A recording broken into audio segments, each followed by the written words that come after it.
One of the ways it's genuinely different is that he now has a kind of coterie of oligarchs, including the richest man in the world, who've kissed the ring, worked to get him elected, and are now apparently going to be running America.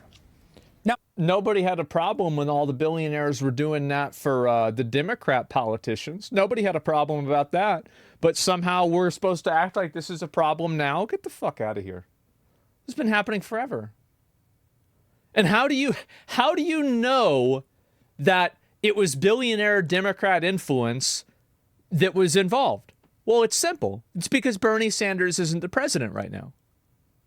Yeah, that's the proof. This is a model that's actually familiar across the world. It's pioneered and perfected by strongmen like Viktor Orban in Hungary and Recep Erdogan in Turkey, and of course, Vladimir Putin in Russia. All of these rulers have their little crew of corporate and industrial titans who often hold no official government titles, but do the work of the regime in ways large and small, legitimate and otherwise, in return for their access and special privileges, including squeezing the state coffers to line their own pockets. As The Atlantic's Franklin Ford puts it, the regime does the bidding of the billionaires. And this is one of the tricks that media does, is they write articles that are inaccurate or problematic, and then they cross-reference each other to create the semblance of authenticity or authority. So like they use each other for references, and they're like, well, he said it, and then I'm referencing back to this article that was written here. But the fact is that it's bullshit in a lot of cases. Like I think like Black Myth Wukong, like the example like that before is just like it. I'm not saying that this is like exactly what it is. The regime does building of billionaires, and in turn the billionaires do the bidding of the regime. Sure, of course this happens. Yeah, definitely. Right? The unique danger of a Trumpist oligarchy, complete bullshit. Absolute complete bullshit. Do you really think all of the other billionaires are giving do you think that they gave all the other candidates money because they like them? And this is the thing, right? It's like a misrepresentation that's then referred back to as an authority. Turn the billionaires do the bidding of the regime. Yeah. Power grows ever more concentrated as the owners and the corrupt leaders conspire to protect their mutual hold on it. In short order, this arrangement has the potential to deliver a double blow to the American system. It could undermine capitalism and erode democracy all at once. Eroding democracy is when you lose the vote. And you may say, and you would be right, that corporate titans have always had a lot of political power, certainly more than the little guy in America. But really, this is completely different from anything we've seen before. How? I'm sorry, but like, how? What about super PACs and all of these other things? This has been going on forever. Just look at Elon Musk. I'm not just MAGA. I'm dark, gothic MAGA. America's just not just going to be great. America is going to reach heights that it has never seen before. The future is going to be amazing. Massive, crushing victory. Get everyone, friends, family, people on the street. Put the signs up, put the hat on. Let's go. The wildly charismatic billionaire rocket and electric car magnate. What a shit talker, man. Oh my God. What a shit talker. And $130 million of his own wealth to get Trump elected. Yeah. That alone is unheard of. I mean, as far as we have records of, no one's ever done that before.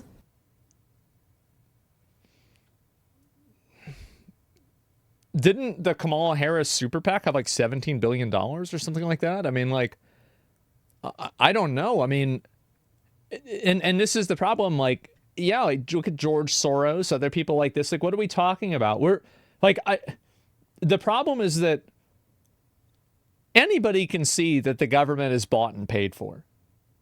It's obvious. You know it. I know it. Everybody knows the government's rigged. But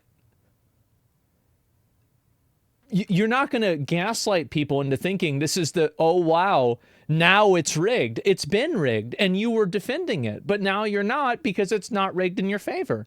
That's it.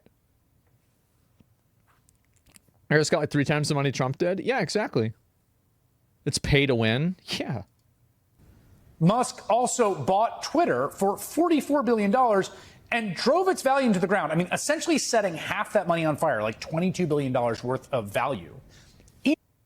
I love how the quote of Elon Musk is such a stupid asshole. He bought Twitter for $44 billion, and now he only controls all 3 branches of government. Yeah, it's crazy how, you know, he used this as a weapon to effectively change the outcome of an election. It is the most powerful media tool probably in the world right now. And somehow the way that you're grading its viability is about how much somebody would buy it for. It's just like such a one-dimensional way of thinking. In order to turn the social media platform into a right-wing propaganda machine to get Donald Trump elected. It's again, like from anybody on social media, like I'm not going to look at what Elon Musk did with Twitter. Also, Twitter is not a right-wing propaganda machine. There are tons of people that are left-wing that are posting on Twitter, and they can post basically whatever they want. The fact is that Twitter is an open space for people to have opinions. That's it. It is? No, it's not. What happens if you follow a bunch of left-wing people? Well, then you're going to get their opinions instead. That's what happens. It's not like when Elon Musk took over, he went and banned Bernie Sanders. That's not how it works. I see far left opinions all the time. So do I, constantly. And it kind of worked. Mm-hmm. And not just to get Trump elected, but to make the world's richest man even richer. Tesla among this week's biggest gainers on the S&P, up nearly 20%, fueled, of course, by the president-elect's victory. That surge resulting in a windfall for Elon Musk, who now has a net worth of $290 billion. I mean, you see, right? You don't have to be like super sophisticated to see how like wildly corrupt this could be. Trump isn't even president. I do. I think it could be corrupt. It absolutely could be. I think in some cases it is. But the problem is that you're not going to get any sympathy from people when this has been something that's been going on forever. Citizens United was codified into law before Trump was even around. So what are we talking about? How Elon Musk is some kind of like unique danger? It's outrageous. Yeah, you lost the game, bro. Like, yeah, you lost the game. That's it. Hasn't yet, but the mere fact he will be has investors flocking to invest in Elon Musk companies because Musk is close to the prez. They know. In fact, they probably saw the Trump family photo from Mar-a-Lago celebrating the day after the election, a family photo that interestingly doesn't include Melania Trump, who I think is Donald Trump's wife the last time I checked. But there's Elon Musk. He gets the friends and family discount now. And while he's sitting on